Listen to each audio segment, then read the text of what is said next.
Hi hello friends, എല്ലാ കൂട്ടുകാർക്കും advocate Anjali സീരിയലിലെ നാളത്തെ നല്ലൊരു പ്രൊമോ റിവ്യൂയിലേക്ക് തന്നെ സ്വാഗതം കേട്ടോ. ചാനൽ ആദ്യമായിട്ടാണ് കാണുന്നുണ്ടെങ്കിൽ ഒന്ന് സബ്സ്ക്രൈബ് ചെയ്ത് ലൈക്ക് ചെയ്ത് സപ്പോർട്ട് ചെയ്യണേ.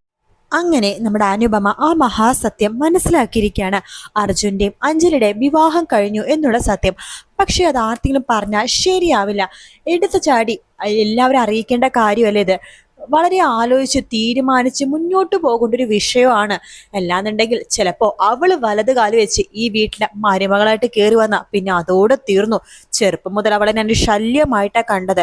വലുതായി കഴിയുമ്പോൾ കല്യാണം കഴിയുമ്പോൾ ശല്യം ഒഴിഞ്ഞു എന്ന് കരുതി ദേ അപ്പൊ ഈ വീട്ടിലേക്ക് തന്നെ മരുമകളായിട്ട് വരാൻ പോവാ അവള്. ഇല്ല, ഈ അനുപമ ജീവിച്ചിരിക്കുമ്പോൾ ഒരിക്കലും അവൾ ഈ വീട്ടിലേക്ക് വലത് കാല് വെച്ച് കയറാനായിട്ട് ഈ അനുപമ സമ്മതിക്കില്ല. അതിനെന്തൊക്കെ ചെയ്യാവോ അതൊക്കെ ഞാൻ ചെയ്തിരിക്കും. എന്തായാലും ഇപ്പൊ ഈ കാര്യം ഇവിടെ ആരെ അറിയിക്കേണ്ട. പക്ഷെ അറിയിക്കണം, എൻ്റെ അച്ഛനൊന്നും അമ്മയെന്നും പറഞ്ഞ രണ്ടുപേരുണ്ടല്ലോ, അവരെനിക്ക് അറിയിക്കണം. ചെറുപ്പം മുതൽ കുത്തുവാക്കുകൾ മാത്രമേ ഞാൻ കേട്ടുള്ളൂ. അഞ്ജലിനെ കണ്ടു പഠിക്കുക, അഞ്ജലിനെ കണ്ടു പഠിക്കുന്നല്ലേ പറയുന്നുണ്ടായിരുന്നത്. എന്നിട്ട് എനിക്കിപ്പോ പറയണം, ചോദിക്കണം, അവൾ എന്തായിരുന്നു പുളിങ്കൊമ്പ് നോക്കി ഞാൻ പുളിങ്കൊമ്പ് നോക്കി പിടിച്ചു, വീട്ടുകാരെ നോക്കിയില്ല, പൈസ നോക്കി വേറൊരുത്തിനെ വിവാഹം കഴിച്ചു, ചതിച്ചു, വഞ്ചിച്ചു, വീട്ടുകാരെ ഓർത്തില്ല. ഇപ്പൊ അവരുടെ പുന്നാര മകൾ അഞ്ജലിയും അത് തന്നെയല്ലേ ചെയ്തത്. പുളിങ്കൊമ്പ് നോക്കി പിടിക്കുക മാത്രമല്ല, വീട്ടുകാരെ അറിയിക്കാതെ വിവാഹം കഴിച്ചും ചെയ്തു. വിവാഹം കഴിഞ്ഞിട്ട് ഇപ്പൊ ഒരാഴ്ചയായി. എന്തായാലും ഇത് അച്ഛനമ്മടുത്ത് ചോദിച്ചേ പറ്റൂ എന്ന് പറഞ്ഞിട്ട് അനുപമ നേരെ വീട്ടിലേക്ക് പോകാൻ വേണ്ടി ഒരുങ്ങാട്ടോ. ആ സമയം അഞ്ജലിയും അർജുനും കൂടി അമ്പലത്തിലേക്ക് തൊഴാൻ വേണ്ടി പോകാണ്. അങ്ങനെ അമ്പലത്തിൽ തൊഴാൻ വേണ്ടി പോകുമ്പോഴേക്കും അവിടെ തൊഴുത് ഇറങ്ങിക്കഴിയുമ്പോഴേക്കും അർജുൻ അഞ്ജലിയുടെ കയ്യിലെ ഒരു സത്യം ചെയ്ത് കൊടുക്കാണ്. അഞ്ജലി, ഞാൻ തനിക്കൊരു വാക്ക് തരുവാണ്. എന്താ എന്താ രാജീവ്? അത് നമ്മൾ രണ്ടുപേരും കൂടി ചേർന്ന് പത്മേനെ കണ്ടുപിടിക്കും. പത്മേനെ കണ്ടുപിടിച്ചു കഴിഞ്ഞാൽ പത്മേനെ കണ്ടുപിടിച്ചതിന്റെ അടുത്ത ദിവസം തന്നെ എൻ്റെ വീട്ടുകാര് തൻ്റെ വീട്ടിൽ വന്ന് പെണ്ണാലോചിക്കും. സത്യമാണോ? ഉറപ്പായിട്ടും പത്മേനെ കണ്ടുപിടിച്ചു കഴിഞ്ഞാൽ രാജുവിന്റെ അച്ഛനും അമ്മയും എൻ്റെ വീട്ടിലേക്ക് വരുമോ പെണ്ണ് ചോദിക്കാനായിട്ട്? തീർച്ചയായിട്ടും അവർ വന്ന് തൻ്റെ വീട്ടിൽ വന്ന് പെണ്ണ് ചോദിക്കും. അഥവാ അവർ സമ്മതിക്കുന്നില്ലെങ്കിൽ കുഴപ്പമില്ല, ഞാൻ തന്നെ പെണ്ണ് ചോദിച്ച് ഞാൻ തൻ്റെ കഴുത്തിൽ താലി കെട്ടും. നമ്മുടെ ആ ഒരു മാരേജ് ഒഫീഷ്യലായിട്ട് നമുക്ക് അനൗൺസ് ചെയ്യണം. എനിക്ക് ഒരുപാട് സന്തോഷമായി രാജീവ് എന്ന് പറയുമ്പോഴേക്കും, എനിക്ക് ഇതുപോലെ സപ്പോർട്ട് ചെയ്യുന്ന ഒരു പാർട്ട്ണർ ചെറുപ്പം മുതൽ എൻ്റെ ആഗ്രഹം അതായിരുന്നു. പിന്നെ എപ്പോഴൊക്കെയോ വീട്ടുകാർ പ്രശ്നങ്ങളും കാര്യങ്ങളും വന്നപ്പോൾ എനിക്ക് ആ ഒരു വിചാരമൊക്കെ മനസ്സിൽ നിന്ന് പോയി. പക്ഷേ സത്യം പറഞ്ഞാൽ രാജീവിനെ കണ്ടുമുട്ടിയപ്പോഴാണ് എനിക്ക് വീണ്ടും ആ ഒരു ആഗ്രഹം തോന്നി തുടങ്ങിയത്. ഇപ്പോൾ രാജീവിനെ തന്നെ എനിക്ക് ഭർത്താവായിട്ട് കിട്ടി. എനിക്കിതിൽ കൂടുതൽ വേറൊന്നും നേടാനില്ല. എൻ്റെ എല്ലാ കാര്യങ്ങൾക്കും സപ്പോർട്ട് ചെയ്യണം ഭർത്താവ് എന്നൊക്കെ പറയുമ്പോൾ അർജുൻ അതൊക്കെ കേൾക്കുമ്പോൾ ഭയങ്കര സന്തോഷമാവാട്ടോ. അതെ, നമുക്കിങ്ങനെ മിണ്ടിക്കൊണ്ടിരുന്ന മതിയാവില്ല, നമുക്ക് പോവണ്ടേ? ഇന്ന് കണ്ടുപിടിക്കേണ്ട പത്മേനെ നമുക്ക് ആദ്യം തന്നെ ആ ഒരു സ്ഥലത്തേക്ക് പോവാം. അമ്പാടിയും പത്മയും കൂടി യാത്ര ചെയ്ത ആ ഒരു സ്ഥലത്തേക്ക്, തേങ്ങാപട്ടണത്തിലേക്ക്. അതെ എന്ന് പറയാണ്. അർജുനും മഞ്ജുനയും കൂടി നേരെ ആ ഒരു സ്ഥലത്തേക്ക് പോകണം. അപ്പൊ ആ ഒരു സ്ഥലത്തേക്ക് പോകുമ്പോൾ അവിടെയൊക്കെ കുറേയൊക്കെ ഇങ്ങനെ അന്വേഷിക്കുക. അവിടുത്തെ ചായക്കടയിലും അവിടുത്തെ കടകളിലും ഓട്ടോ സ്റ്റാൻഡിലൊക്കെ അന്വേഷിക്കുന്നുണ്ട്, ബസ് സ്റ്റോപ്പിലൊക്കെ അന്വേഷിക്കുന്നുണ്ട്. ഈ ഒരു പെൺകുട്ടിനെ കണ്ടിട്ടുണ്ടോ എന്നൊക്കെ പറഞ്ഞ് ഫോട്ടോ കാണിച്ചു കൊടുക്കുന്നുണ്ട്. ആ സമയത്ത് അഞ്ജലിയും അർജുനും വിചാരിക്കുകയാണ്, ഒരു കാര്യം ചെയ്യാം, പത്മ സാധാരണ വിഷമം വന്നാലോ സങ്കടം വന്നാലോ ഒക്കെ അമ്പലത്തിലാണല്ലോ പോവാറ്. ഇവിടെ എന്തായാലും അമ്പലങ്ങളുണ്ടല്ലോ, ഇപ്പൊ എല്ലാ അമ്പലങ്ങളും ക്യാമറയും കാര്യങ്ങളൊക്കെ ഉണ്ട്. അതുകൊണ്ട് അമ്പലത്തിലൊന്ന് അന്വേഷിച്ചാലോ? ഇവിടെ തൊട്ടടുത്ത് ഒരു വലിയ അമ്പലമുണ്ട്, ക്ഷേത്രമുണ്ട്. ആ ക്ഷേത്രത്തിൽ പോയി അന്വേഷിക്കാമെന്ന് അഞ്ജലി പറയാണ്. അർജുൻ വേണ്ട, അത് താൻ പറഞ്ഞ ശരിയാണ്. അന്ന് പത്മ തന്റെ വീട്ടിൽ നിന്ന് ഇറങ്ങിപ്പോയപ്പോഴും നേരെ അമ്പലത്തിലേക്ക് പോകാനായിരുന്നു അയാളുടെ ഉദ്ദേശം. അതുകൊണ്ട് ഇവിടെ എന്തായാലും അമ്പലത്തിൽ ഉണ്ടാവാൻ ചാൻസ് ഉണ്ട്. കാരണം അമ്പലത്തിലാകുമ്പോഴേക്കും പത്മ സേഫ് ആണല്ലോ. അതെ അതെ രാജു, നമുക്ക് അമ്പലത്തിൽ പോയി അന്വേഷിക്കാം എന്ന് പറയാണ്. തൊട്ടടുത്തുള്ള ക്ഷേത്രത്തിൽ അർജുനും അഞ്ജലിയും കൂടി പോവാട്ടോ. അവിടെ നേരെ കൗണ്ടറിൽ തന്നെ ചെല്ലുന്നുണ്ട്. അവിടെ പോയിട്ട് പത്മയുടെ ഫോട്ടോ കാണിച്ച് ചോദിക്കേണ്ട, ഇങ്ങനൊരു പെൺകുട്ടി ഈ കഴിഞ്ഞ ദിവസം എങ്ങാനും ഇവിടെ വന്നിരുന്നോ എന്ന് ചോദിക്കുകയാണ്. ഇങ്ങനത്തെ ഒരു പെൺകുട്ടി, അതെ, ഒന്ന് നോക്കാവോ എന്ന് പറഞ്ഞിട്ട് കാണിച്ചു കൊടുക്കുമ്പോഴേക്കും അവിടെ ക്യാമറയും കാര്യങ്ങളൊക്കെ ഉണ്ടല്ലോ.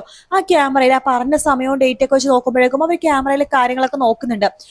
ശരിക്കും പത്മേനെ കണ്ടെത്തുന്നുണ്ട്. ആ ക്യാമറയിൽ പത്മ പതിഞ്ഞിട്ടുണ്ട്. അത് കാണുമ്പോഴേക്കും അഞ്ജലിക്കും അർജുനും ഭയങ്കര സന്തോഷമാണ്. കാരണം അവർ പത്മേനെ അന്വേഷിച്ച് പുറപ്പെട്ട ആദ്യ ദിവസം തന്നെ പത്മേനെ കുറിച്ച് വലിയൊരു സന്തോഷ വാർത്തയാണ് കിട്ടിയിരിക്കുന്നത്. പത്മ മരിച്ചിട്ടില്ല എന്നുള്ള സന്തോഷ വാർത്ത. അപ്പൊ അമ്പലത്തിൽ വന്ന് പോയിട്ടുണ്ടെന്നുള്ളത് ശരി തന്നെയാണ്. പക്ഷെ അമ്പലത്തിൽ ഇപ്പൊ പത്മ ഇല്ല, അത് വന്നിട്ടുണ്ട്, പക്ഷെ ഇപ്പൊ എവിടെയാണെന്ന് അറിയില്ല. പക്ഷെ ജീവനോടെ ഉണ്ടെന്ന് മനസ്സിലായി. അതുകൊണ്ട് തന്നെ അർജുനും അഞ്ജലിക്കും ഭയങ്കര സന്തോഷമാണ്. ആ ഒരു സന്തോഷത്തിലാണ് അഞ്ജലി കേട്ടോ. പക്ഷെ അഞ്ജലിയുടെ സന്തോഷത്തോടെ ഇരിക്കുമ്പോൾ വീട്ടിൽ വേറൊരു പ്രശ്നം നടക്കാണ്. നമ്മുടെ തരകൻ ഉണ്ടല്ലോ, എസ് എ തരകൻ, അയാള് അഞ്ജലിയുടെ വീട്ടിലേക്ക് പോകാണ് കുറിപ്പ് പറഞ്ഞിട്ട്. അവിടെ പോയി പ്രശ്നം ഉണ്ടാക്കാൻ വേണ്ടി തന്നെ. പത്മ മരിച്ചിട്ടില്ല, പത്മേനെ മനഃപൂർവ്വം ഒളിപ്പിച്ചു വെച്ചിരിക്കുകയാണ്. എന്നിട്ട് കൊലക്കുറ്റത്തിന് തന്നെയും അതുപോലെ രാഘവണ്ണിനൊക്കെ കുറ്റവാളികളാക്കാൻ വേണ്ടിയിട്ടാണ് അഞ്ജലിയുടെ ഉദ്ദേശം. ഇതാണ് കുറിപ്പിന്റെ ആ ഒരു തീത്. അതിനുവേണ്ടി തരകനെ പറഞ്ഞയച്ചിരിക്കുകയാണ്. തരകൻ നേരെ നമ്മുടെ രാജാജി നഗർ കോളനിയിലേക്ക് വരുന്നുണ്ട്. നേരെ അഞ്ജലിയുടെ വീട്ടിലേക്ക് ഇടിച്ചു കയറി പോവാണ്. അവളെവിടെ ആ അഞ്ജലി എന്ന് ചോദിക്കുമ്പോഴേക്കും എന്താ സർ, എന്താ കാര്യം എന്ന് ശ്യാമള ചോദിക്കുകയാണ്. കാര്യമൊക്കെ അവളോട് പറയാനുള്ളതായിരുന്നു. അവളിവിടെ ഇല്ലല്ലോ. ഞങ്ങൾക്ക് സെർച്ച് വാറന്റ് ഉണ്ട്. ഈ വീട് ഞങ്ങൾക്ക് സെർച്ച് ചെയ്യണം. എന്തിനാ ഈ വീട് സെർച്ച് ചെയ്യണത് എന്ന് ശിവരാമൻ ചോദിക്കുമ്പോഴേക്കും അതെ സാറേ, കണ്ടില്ലേ, ഇതേ സെർച്ച് വാറന്റ്, വേണമെങ്കിൽ വായിച്ചു നോക്ക്. അതെ, നിങ്ങളുടെ മകൾ, അതായത് അഡ്വക്കേറ്റ് അഞ്ജലി, പത്മ മരണപ്പെട്ടു. പത്മ അങ്ങനെയാണ് ഇങ്ങനെയാണ്, കൊല വിളിച്ചു എന്നൊക്കെ പറഞ്ഞ് ഭയങ്കര അഭ്യാസ പ്രകടനം നടത്തിയല്ലോ.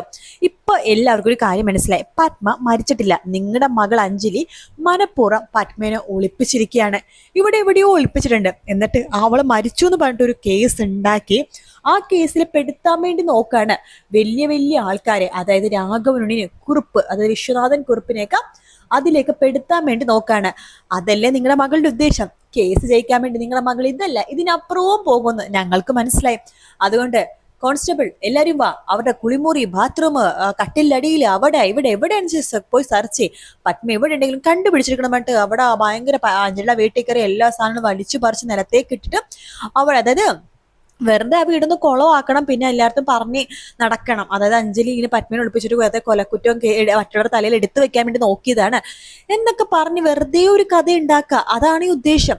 അപ്പൊ അതിനു വേണ്ടി ഇങ്ങനെയൊക്കെ കാണിച്ചു കൂട്ടാണ്. അപ്പൊ ശ്യാമളയും അതൊന്നും സമ്മതിക്കുന്നില്ലെങ്കിലും സെർച്ച് വാറന്റ് ഉള്ളത് കൊണ്ട് തന്നെ ഇവർക്കൊന്നും പറയാൻ പറ്റാത്ത അവസ്ഥയാണ്. അപ്പൊ അതുകൊണ്ട് തന്നെ തരകം കയറി അങ്ങനത്തെ ഒരു പണിയുന്നുണ്ട്. അഞ്ജലി അർജുന് ഭയങ്കര സന്തോഷം തിരിച്ചു വരുവാട്ടോ.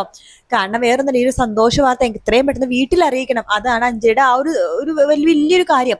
അമ്മ അങ്ങനെ അഞ്ജലി അവിടെ വരുന്ന സമയത്ത് എന്താ വെച്ചാൽ തരകൻ അപ്പോഴേക്കും സെർച്ചും കാര്യങ്ങളൊക്കെ കഴിഞ്ഞ് തിരിച്ചു പോകുന്നുണ്ട്. അഞ്ജലി അവിടെ എത്തുമ്പോൾ അവിടെ ആരും ഉണ്ടാവില്ല കേട്ടോ. പക്ഷെ അഞ്ജലി എത്തുമ്പോൾ വേറൊരാളെത്തുന്നുണ്ട്, അനുപമ. അതെ, അനുപമ വന്നിട്ട് സത്യങ്ങളൊക്കെ തുറന്നു പറയാൻ വേണ്ടി പോകണം. അത് നാളത്തെ എപ്പിസോഡിന്റെ ലാസ്റ്റ് കാണിക്കും കേട്ടോ. അതായത് അഞ്ജലിയുടെ വിവാഹം കഴിഞ്ഞെന്നും അഞ്ജലി നിങ്ങളെയൊന്നും അറിയിക്കാതെ രഹസ്യമായിട്ട് വിവാഹം കഴിച്ചു എന്നുള്ള കാര്യങ്ങളൊക്കെ തന്നെ അച്ഛൻ്റെ അമ്മയടുത്ത് പറയാൻ പോകുന്നത് നാളത്തെ എപ്പിസോഡ് തന്നെയാട്ടോ. അങ്ങനെ അനുപമ ആ വലിയൊരു ഷോക്ക് വീട്ടിൽ ഏൽപ്പിച്ചതിന് ശേഷം അവിടെ നിന്ന് മടങ്ങി പോകുമ്പോഴാണ് അവിടേക്ക് നമ്മുടെ അഞ്ജലി വരുന്നത്. ഒരു സന്തോഷ വാർത്തയുണ്ട്, പത്മ ജീവനോടെ ഉണ്ടെന്നൊക്കെ പറയുമ്പോൾ വീട്ടിലാർക്കും സന്തോഷമില്ല. ശ്യാമള നേരെ അഞ്ജലിയുടെ അടുത്തേക്ക് വരുവാണ്. കഴുത്തിൽ ആ ഒളിപ്പിച്ചേക്കണ താലിമാല പുറത്തേക്ക് എടുത്ത് ചോദിക്കുകയാണ്. പിന്നെ അഞ്ജലിക്ക് സത്യം പറയാതിരിക്കാൻ പറ്റില്ലല്ലോ. അഞ്ജലി പറഞ്ഞ സത്യങ്ങളൊന്നും ആരും വിശ്വസിക്കാനും പോകുന്നില്ല. അഞ്ജലി ശരിക്കും ഒരു കുറ്റക്കാരി ആകുന്ന രീതിയിലേക്കായിരിക്കും ഇനിയിപ്പോ നാളത്തെ മറ്റന്നാളത്തേക്ക് എപ്പിസോഡ് കേട്ടോ. എന്തായാലും ശിവരാമൻ പോലും അഞ്ജലിനെ വിശ്വസിക്കാത്ത ഒരു അവസ്ഥയാണ് നമുക്ക് വീക്കെൻഡ് പ്രൊമോയിൽ കാണിച്ചിരിക്കുന്നത്. കാരണം അഞ്ജലി തന്നെ ചതിച്ചു, അഞ്ജലി വീട്ടുകാരെ ചതിച്ചു എന്നൊക്കെ പറഞ്ഞിട്ട് ശിവരാമൻ എന്തൊക്കെയോ ഒരു കടും കൈയൊക്കെ ചെയ്യാൻ പോണതും കാണിക്കുന്നുണ്ട്. ശ്യാമളയാണെങ്കിൽ അഞ്ജലിനെ ഒരുപാട് അടിക്കുന്നൊക്കെ ഉണ്ട് കേട്ടോ. അപ്പൊ ആ ഒരു ഭാഗം നമുക്ക് നാളത്തെ മറ്റന്നാളത്തെ എപ്പിസോഡിൽ കാണാൻ വേണ്ടി സാധിക്കും. ഈ വീഡിയോ ഇഷ്ടപ്പെട്ടെങ്കിൽ ലൈക്ക് ചെയ്യാനും അതുപോലെ തന്നെ സബ്സ്ക്രൈബ് ചെയ്യാനും പിന്നെ കമന്റ് ചെയ്യാനും മറക്കല്ലേ കേട്ടോ. മറ്റൊരു വീഡിയോ ആയിട്ട് വീണ്ടും കാണാം ഫ്രണ്ട്സ്. എല്ലാവർക്കും ടേക്ക് കെയർ, ബൈ ബൈ.